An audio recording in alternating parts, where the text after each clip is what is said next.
अवामी नुमाइंदे अगर कमजोरी को दूर नहीं करेंगे तो फिर और कौन करेगा? और आज अगर मैं बात कर रहा हूं मुसलमान को आगे लाने की, तो मुसलमान जब आगे आ जाएगा तो अगर कोई मुसलमान के पीछे अगर कोई हिंदू रहेगा, सिख रहेगा, ईसाई रहेगा, तो अकबरुद्दीन ओवैसी उस हिंदू, सिख, ईसाई का भी हाथ पकड़कर उसको भी सामने लाने की कोशिश करेगा। इसी से तो हमारे मुल्क में खुशहाली आएगी, तरक्की आएगी। एसआरडीपी के प्रोजेक्ट्स हो रहे हैं, कितने प्रोजेक्ट्स हुए हैं साहब ओल्ड सिटी में बताइए। एसआरडीपी सेकंड फेज हम बोले, क्या सेकंड फेज एसआरडीपी में क्या जो चंद्रायन गुट्टे के फ्लाईओवर्स का हमने जिक्र किया, क्या वो लिया गया? मिनिस्टर साहब ने वादा किया था, बजट में ले लीजिए। बजट नहीं साहब, मैं जरा बोलता हूं साहब, इसमें खत्म करता हूं।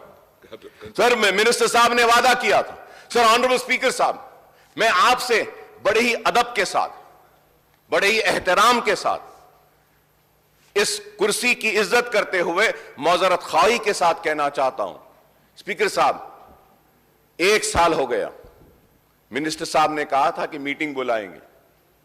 बहादुरपुरे में आईटीआई का था, कई इश्यूज थे।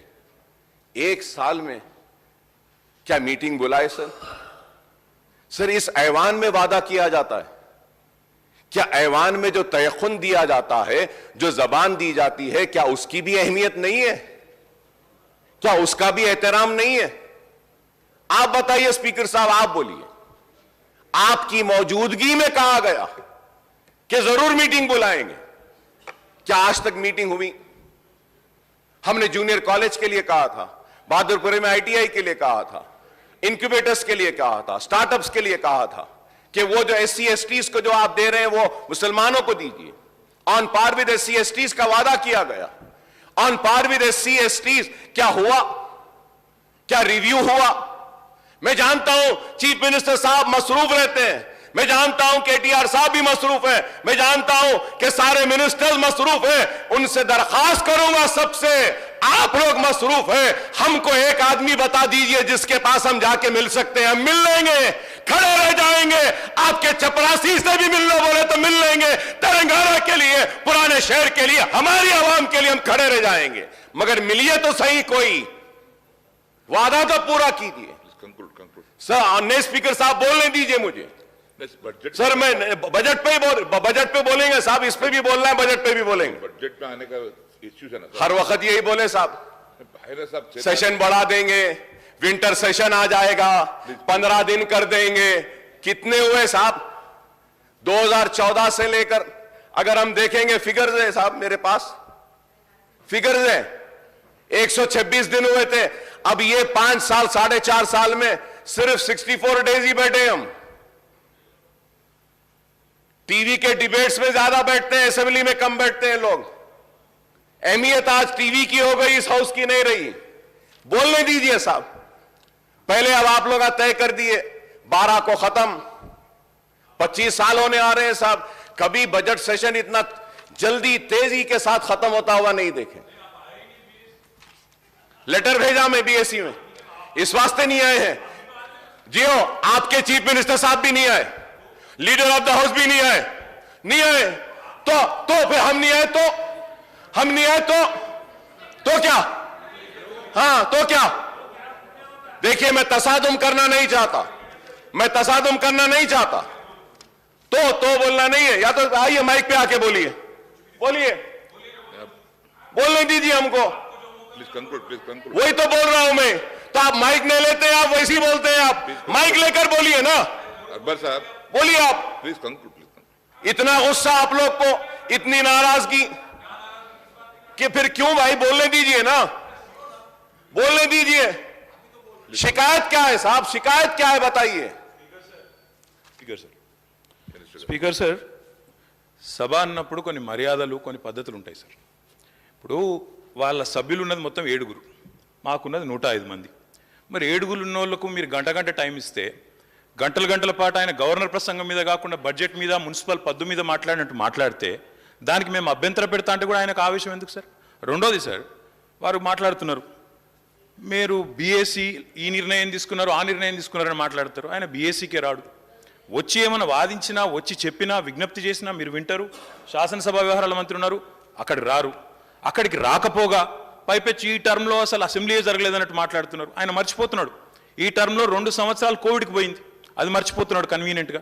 అంటే అధ్యక్ష మాట్లాడేటప్పుడు ఆవేశంగా గొంతు పెంచి గొంతు చించుకుంటే దానివల్ల ఏం రాదు అధ్యక్ష. చెప్పాలనుకున్న పాయింట్ చాలా క్లుప్తంగా పద్ధతిగా మర్యాదగా కూడా చెప్పొచ్చు. గొంతులు చించుకున్నంత మాత్రాన చాలా గొప్ప వాళ్ళం అని ఆయన అనుకుంటే నేను చేయగలిగేది ఏం లేదు. కానీ ఒకటి మాత్రం వాస్తవం, the speech that you are making today is in response to the governor's address. I think you've been given ample opportunity for the number of legislators you have. You've been given ample opportunity. మరి మీరు వాళ్ళకి 7 ఉన్న వాళ్ళకి ఇంత time ఇస్తే మేము 105 మంది ఉన్నాం అధ్యక్ష, మాకెంత టైం ఇవ్వాలి అధ్యక్ష? మీరు మా వాళ్ళు ఇద్దరే మాట్లాడినారు, గంట మాట్లాడారు. ఆయన 7 ఉన్న ఆయన గంట మాట్లాడతాడు. ఇది ఎక్కడ పద్ధతి అధ్యక్ష? మీరు సమయపాలన కూడా మీరు చెప్పాలా. మళ్ళీ గవర్నమెంట్ హ్యాస్ టు రిప్లై. ఆయన సభానాయకుడు రాలేదని మాట్లాడతారు అధ్యక్ష. సభానాయకుడికి ఆయనకి ఏం పోలిక అధ్యక్ష? నాకు అర్థం కాదు. సభానాయకుడి స్థానంలో మా గవర్నమెంట్ తరఫున శాసనసభ వ్యవహారాల మంత్రి వచ్చినారు, ఫైనాన్స్ మినిస్టర్ వచ్చినారు, మా స్పోర్ట్స్ మినిస్టర్ వచ్చినారు, 4 మంత్రులు ఉన్నారు నిన్న బీఎస్సీ మీటింగ్లో.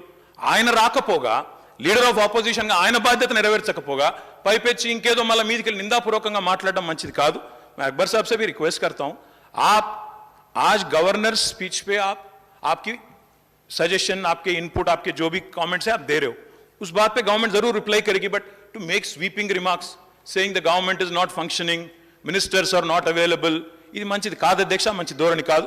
ఇప్పటికైనా వారిని సవరించుకోమనండి. మీరు కూడా సమయపాలన పాటించాలి అధ్యక్ష. ఎందుకంటే మరి మాకు కూడా అవకాశాలు రావాలి, మేము కూడా మాట్లాడాలి, మంత్రులు సమాధానం చెప్పాలా, ఇక్కడ చెప్పి మేము కౌన్సిల్కి పోవాలా. కాబట్టి ఇది కరెక్ట్ వ్యవహారం అయితే కాదు. వారిని కూడా దయచేసి సమయపాలన పాటించే విధంగా తమరు చర్య తీసుకోవాలని కోరుతా ఉన్నాను అధ్యక్ష.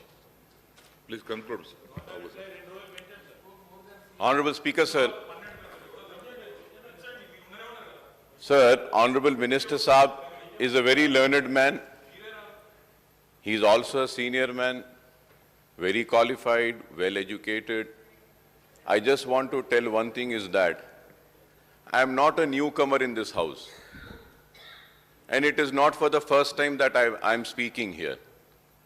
I have spoken in Andhra Pradesh Legislative Assembly several times on vote of thanks for the governor's address also.